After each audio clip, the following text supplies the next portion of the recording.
तर वाघ्या कुत्र्याचा इतिहासात कुठेही उल्लेख नाही असं उदयनराजेंनी म्हटलंय। रायगडावर वाघ्या कुत्र्याचं स्मारक कधी झालं हे शोधण्यासाठी कमिटी बसवा अशी मागणीही उदयनराजेंनी केली आहे। तर वाघ्या कुत्र्याची कथा सत्य असल्याचं संभाजी भिडेंनी 2 दिवसांपूर्वी म्हटलं होतं। वाघ्या कुत्र्याच्या नावावरती ते चाललंय ते संभाजीराजे भोसले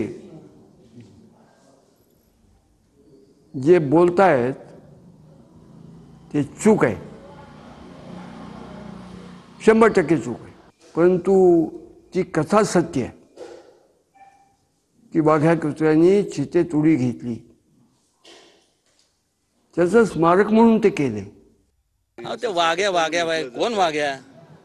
एकच वाघ होऊन गेला, ते म्हणजे छत्रपती शिवाजी महाराज आणि संभाजी महाराज। कुठला वाघ आहे? जर समाजी एक लक्षात घ्या, त्यात आता अनेक विद्वत्ता त्यांची त्यांचं प्रदर्शन करतात।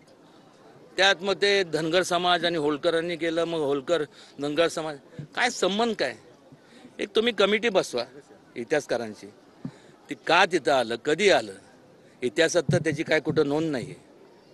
पण काय असेल ते करा ना, आणि तो योग्य तो निर्णय घ्या। हाय काय त्यात?